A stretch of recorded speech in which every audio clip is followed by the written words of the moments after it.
Good morning student, good morning. My self Kailash Shotiya. मेरा नाम कैलाश शोटिया है। जैसा कि बच्चों आप मेरे से परिचित हैं और जो हमारा रघुनाथ स्कूल जो रतनगढ़ का सबसे बेस्ट स्कूल है, सबसे अच्छा स्कूल है, सबसे फेमस स्कूल है, उसकी ओर से आपको घर बैठे ऑनलाइन क्लासेज उपलब्ध करवाई जा रही है। उन ऑनलाइन क्लासेज में मैं कक्षा 11 में आपको बीएम या व्यवसाय अध्ययन वो बेटा पढ़ा रहा हूँ। जैसा कि बच्चों आपको पता है, हमारा अध्याय नंबर 2 व्यवसायिक संगठन के स्वरूप वो चल रहा है। हमने अभी तक एकल स्वामित्व वाले व्यवसाय की सीमाओं के बारे में पढ़ा था, उसकी सीमाओं का हमने अवलोकन किया। आज हम संयुक्त हिंदू परिवार व्यवसाय इसके बारे में पढ़ेंगे। इससे पहले हम एकल स्वामित्व वाले व्यवसाय में जो उसकी जो सीमा है, उसका जो पॉइंट नंबर 4 है, सीमित प्रबंध योग्यता, इसके बारे में एक बार पुनः अध्ययन करेंगे। जैसा कि बच्चों आपको पता है, एकल स्वामित्व वाले व्यवसाय में स्वामी पर प्रबंध संबंधी कई उत्तरदायित्व होते हैं। स्वामी या मालिक पर प्रबंध संबंधी कई उत्तरदायित्व रहते हैं। एकल स्वामित्व वाले व्यवसाय में आपको पता है, एक ही उद्यमी, एक ही व्यवसायी, एक ही एंटरप्रेन्योर उस व्यवसाय का प्रबंध, संचालन, नियंत्रण, क्रय विक्रय, कर्मचारियों की भर्ती आदि कार्य है वो करता है। तो शायद ही ऐसा कोई बिजनेसमैन होगा जिसमें ये सारे के सारे गुण है वो मौजूद होते हों। संसाधनों में की कमी रहती है, क्योंकि एकल स्वामित्व वाले व्यवसाय में संसाधन सीमित है, आय के स्रोत सीमित है, ऋण है वो सीमित होता है, बैंकों से ऋण भी सीमित मात्रा में मिलता है, जो अन्य स्रोतों से ऋण मिलता है वो भी उसे सीमित मात्रा में मिल सकता है। तो संसाधनों की कमी रहती है। इसी कारण वह गुणी और महत्वाकांक्षी, जो गुणी और महत्वाकांक्षी आपको पता है, जो गुणी और महत्वाकांक्षी कर्मचारी होगा वो ज़्यादा पैसे मांगेगा, ज़्यादा तनख्वाह मांगेगा। इसीलिए जो सीमित दायित्व वाले या सीमित प्रबंध वाले या सीमित उत्तरदायित्व वाले व्यवसायी है, न तो ऐसे भारी भरकम तनख्वाह मांगने वाले कर्मचारियों की न तो वो भर्ती कर सकते हैं और न ही उन्हें जानने से रोक सकते हैं, क्योंकि जो योग्य है, प्रतिभा संपन्न है, उसे कोई काम की कमी नहीं होती, तो उसे कहीं भी काम मिल सकता है। कहने का अर्थ यह है कि बेटा कि एकल स्वामित्व के दोषों के होते हुए भी अनेक उद्यमी हैं वो इसे अपनाना पसंद करते हैं, क्योंकि मैंने इसके बारे में आपको कल भी बताया था। इसमें इसका आकार छोटा होता है। एकल स्वामित्व वाले व्यवसाय में आकार उसका छोटा होता है, सीमित पूंजी संसाधन लगते हैं और उन उद्यमियों में अपने व्यवसाय को फैलाने की महत्वाकांक्षा भी नहीं होती, तथा ऐसे जो उद्यमी हो जो एकल स्वामित्व वाले व्यवसाय को शुरू करना चाहते हैं, उनका अपने ग्राहकों से निजी संपर्क रहता है। वे अपने ग्राहकों को जानते ही हैं, उन्हें अपने ग्राहकों के बारे में पूरी जानकारी होती है। तो चाहे हम कुछ भी कहें, कितने भी दोष हम एकल स्वामित्व वाले व्यवसाय में गिने, लेकिन यह व्यवसाय का, यह उद्यम का सबसे प्रचलित स्वरूप है। लेकिन यह उन व्यवसायों के लिए श्रेष्ठ है जिनका आकार बेटा छोटा होता है, जिनमें आकार छोटा होता है, जिनमें कम पूंजी की आवश्यकता होती है और जहां पर सीमित मात्रा में ग्राहक होते हैं। ऐसे उद्यमी अपने कंपनी का विस्तार, अपने व्यवसाय के विस्तार के बारे में संकुचित सोच रखते हैं। तो उन व्यवसायियों के लिए जिनमें या जिनके पास सीमित आय के स्रोत हैं, जिनके पास कम पूंजी है, जिनकी महत्वाकांक्षा कम है, जो अपने ग्राहकों से व्यक्तिगत रूप से संपर्क रखते हैं, ऐसे व्यवसायों के लिए एकल स्वामित्व वाला व्यवसाय आदर्श माना जाता है। आदर्श माना जाता है। अब हम नंबर 2, संयुक्त हिंदू परिवार व्यवसाय। संयुक्त हिंदू परिवार व्यवसाय के बारे में पढ़ेंगे। तो संयुक्त हिंदू परिवार व्यवसाय विशेष प्रकार का संगठन का स्वरूप है। व्यवसाय के मैंने आपको जितने तरीके बताए उसमें संयुक्त हिंदू परिवार व्यवसाय भी एक व्यवसाय का स्वरूप है।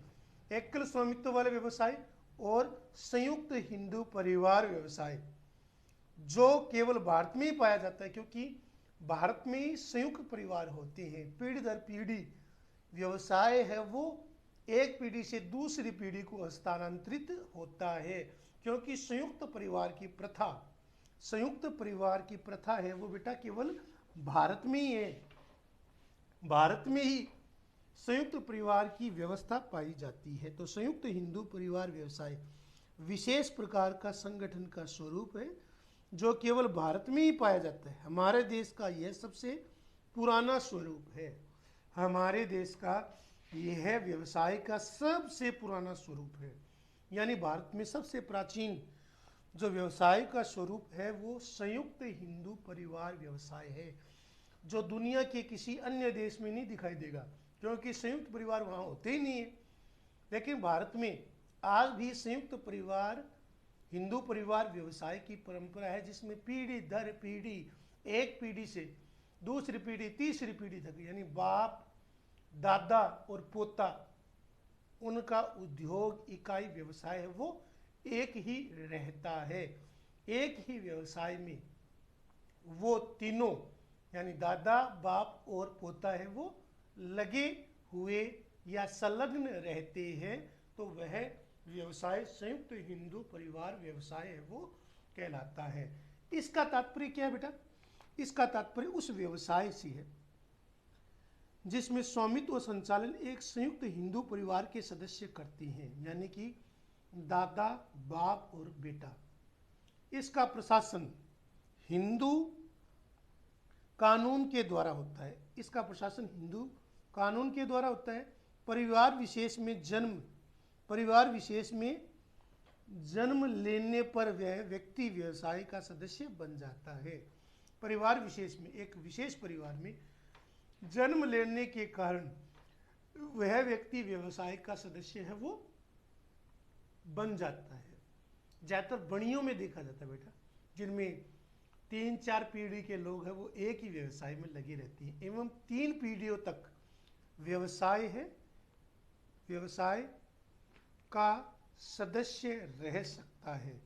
और 3 पीढ़ियों तक वह व्यवसाय का सदस्य है वो रह सकता है। 3 पीढ़ियों, आने वाली 3 पीढ़ियों तक, 3 पीढ़ियों तक वह व्यवसाय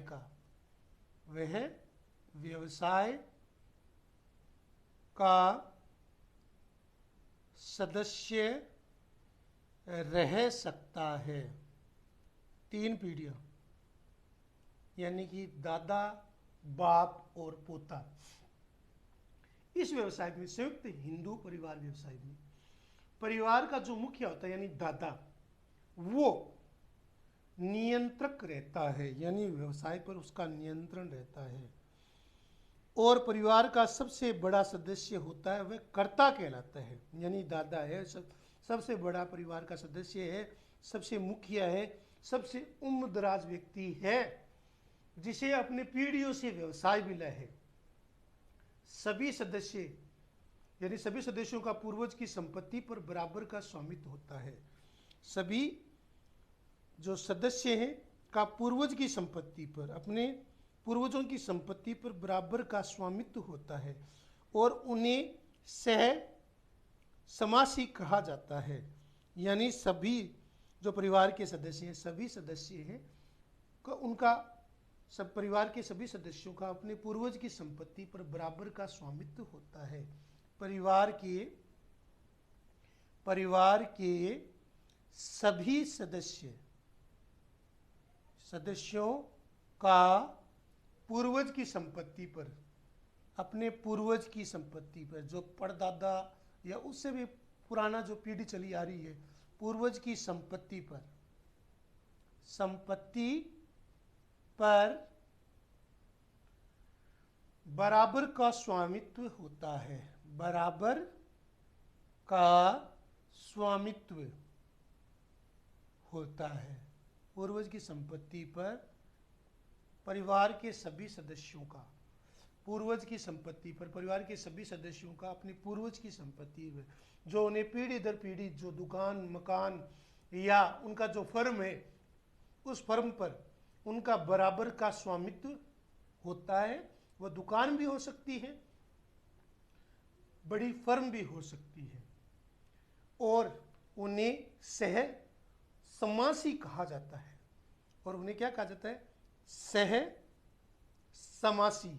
और उन्हें सह समासी यानी बराबरी के हकदार समासी कहा जाता है। और उन्हें क्या कहा जाता है?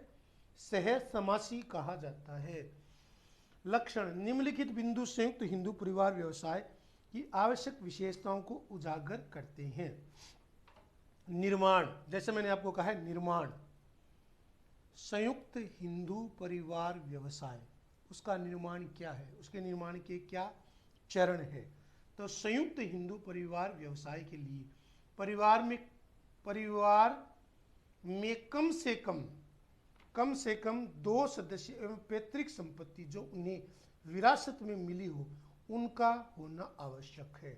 यानी कि संयुक्त हिंदू परिवार व्यवसाय के लिए परिवार में कम से कम 2 सदस्य एवं वह अपनी पैतृक संपत्ति को जो उन्हें विरासत में मिली हो, उन पर उनका होना आवश्यक है। यानी कम से कम 2 सदस्य, कम से कम 2 सदस्य जिन्हें पैतृक संपत्ति मिली है, जिन्हें पैतृक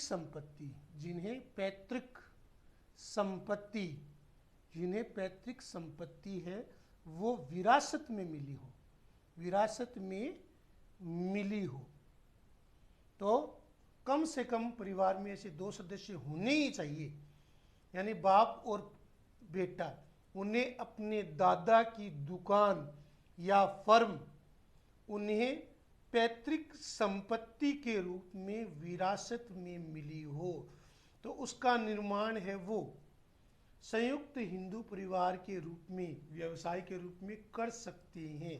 तो परिवार में कम से कम 2 सदस्य होने चाहिए जिन्हें अपने पैतृक, अपने पूर्वज, अपने दादा की संपत्ति है वो विरासत में मिली हुई होनी चाहिए, उसका होना आवश्यक है। व्यवसाय के लिए किसी अनुबंध की आवश्यकता नहीं है, क्योंकि दादा के बाद में बेटा, बेटे के बाद में पोता उस संपत्ति का अधिकारी होता है, क्योंकि उसकी सदस्यता जन्म के कारण ही मिल जाती है। बेटा है, यदि दादा से बेटा है और बेटे के यदि बेटा हो गया यानी पोता है, तो पोते के जन्म से ही वह उसे उस व्यवसाय का सदस्य माना जाता है। हिंदू उत्तराधिकार अधिनियम 1956 द्वारा शासित होता है। जो संयुक्त हिंदू परिवार व्यवसाय है वो हिंदू उत्तराधिकार अधिनियम 1956 द्वारा शासित होता है। तो जैसा मैंने आपको बताया है, संयुक्त हिंदू परिवार व्यवसाय के लिए परिवार में कम से कम 2 सदस्य जिन्हें अपनी दादा परदादा की संपत्ति है वो विरासत में मिली हो, उनका होना आवश्यक है। व्यवसाय के लिए किसी प्रकार की अनुबंध या कॉन्ट्रैक्ट की आवश्यकता नहीं होती, क्योंकि परिवार में जब भी नया सदस्य पैदा होता है वो स्वतः ही अपने आप अपने पूर्वजों की संपत्ति का उत्तराधिकारी हो जाता है। तो अगर आपको पता है संयुक्त हिंदू परिवार व्यवसाय जिसमें जॉइंट फैमिली वेंचर है, उसमें हिंदू उत्तराधिकार अधिनियम 1956 द्वारा शासित है। तो निर्माण है कम से कम 2 सदस्य होने चाहिए जिन्हें पैतृक संपत्ति विरासत में मिली हो। कम से कम 2 सदस्य हों जिन्हें अपनी पैतृक संपत्ति विरासत में मिली हो वो ऐसे व्यवसाय का निर्माण कर सकते हैं। तो कम से कम 2 सदस्य हो जिन्हें अपने पैतृक संपत्ति है वो विरासत में मिली हो या विरासत के रूप में उन्होंने पैतृक संपत्ति को प्राप्त किया हो। तो निर्माण है वो आसानी से होता है। संयुक्त हिंदू परिवार व्यवसाय के लिए परिवार में कम से कम 2 सदस्य जिन्हें पैतृक संपत्ति जिन्हें विरासत में मिली हो उनका होना आवश्यक है। व्यवसाय के लिए किसी भी अनुबंध औपचारिकता की आवश्यकता नहीं होती, क्योंकि मात्र जन्म लेने से उस परिवार में जो उत्तराधिकारी वो उस संपत्ति का उत्तराधिकारी बन जाता है। हिंदू उत्तराधिकार अधिनियम 1956 द्वारा शासित होता है। तो संयुक्त हिंदू परिवार व्यवसाय यह हिंदू उत्तराधिकारी अधिनियम 1956 द्वारा शासित है। अगला बिंदु है दायित्व। दायित्व, अगला पॉइंट क्या है? दायित्व।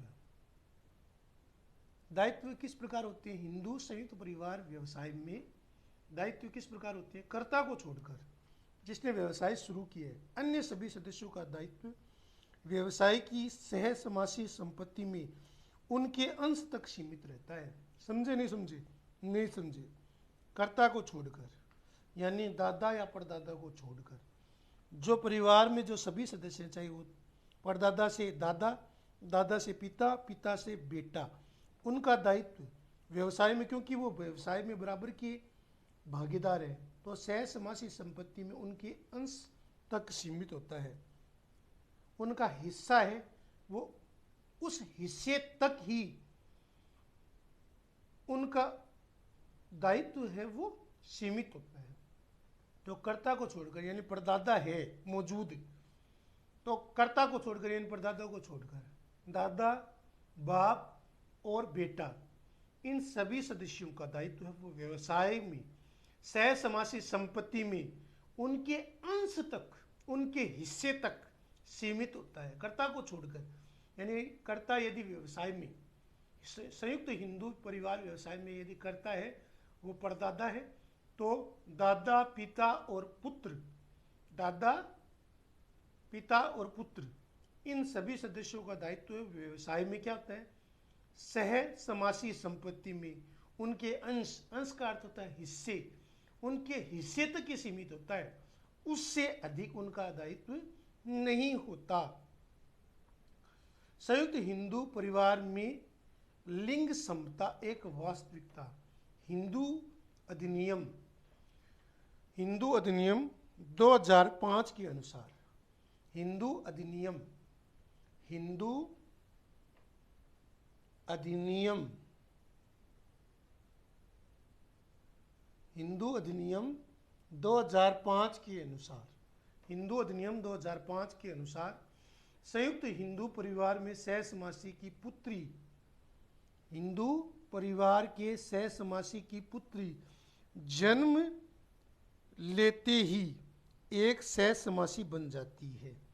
एक नया हिंदू अधिनियम बन गया जिसके तहत बेटी भी अपने दादा, परदादा, पिता की संपत्ति में सह समासी होती है, बन जाती है। यदि बेटी की शादी हो जाए तो बेटी अपने दादा या पिता की संपत्ति, जो पैतृक संपत्ति है, उसमें अपना हिस्सा मांग सकती है। यदि संयुक्त हिंदू परिवार में बंटवारे के समय सह समासी संपत्तियां सभी सह सदस्यों में उनके लिंग को ध्यान में रखे बिना समान रूप से विभाजित की जाएगी। तो हिंदू परिवार अधिनियम 2005 के अनुसार संयुक्त हिंदू परिवार में जो पुत्री है वो भी अपने जन्म के साथ ही सह समासी बन जाती है। यानी कहने का मतलब ये है कि पुत्री यदि उसकी शादी हो जाए तो वह अपने पिता या अपने पूर्वजों की विरासत में मिली हुई संपत्ति में अपने उत्तराधिकार का दावा प्रस्तुत कर सकती है। और परिवार में जब संपत्ति का बंटवारा होता है तो बेटी, उसमें ये नहीं देखा जाता कि बेटी जो स्त्रीलिंग है या पुल्लिंग है, यानी बेटी, क्योंकि बेटी स्त्रीलिंग है और बेटा है वो पुल्लिंग है, दोनों ही बराबरी बराबरी की अपने पिता की संपत्ति में बराबरी बराबरी के सहसमासी होते हैं। संयुक्त हिंदू परिवार का सबसे बड़ा सदस्य, चाहे पुरुष हो या स्त्री हो, वो कर्ता बन जाता है। परिवार में जो सबसे बड़ा सदस्य, यानी कि परदादा की मृत्यु हो गई तो दादा क्या बन गए? कर्ता बन गए। संयुक्त हिंदू परिवार की संपत्ति में विवाहित पुत्री को समान अधिकार, मैंने आपको बताया था ना बेटा भी, संयुक्त हिंदू परिवार की संपत्ति में विवाहिता यानी बेटी की शादी हो जाए तो बेटी अपने पिता की संपत्ति में अपने भाइयों के बराबर या बेटों के बराबर, अपने भाइयों के बराबर या बेटों के बराबर है, वो संपत्ति में विभाजन की बात या विभाजन की मांग कर सकती है। तो जैसे मैंने आपको बताया कि परिवार का सबसे बड़ा सदस्य पिता की या दादा की मृत्यु के बाद में पिता, और पिता की मृत्यु के बाद में उसका बेटा वो उत्तराधिकारी बन जाता है या कर्ता बन जाता है। संयुक्त हिंदू परिवार की संपत्ति में विवाहिता भी अपना हक मांग सकती है, विवाहिता भी अपने हक की मांग कर सकती है। तो बेटा मैंने आज आपको बताया है, इसको आपको लिखना, याद करना, ये आपका होमवर्क है। धन्यवाद।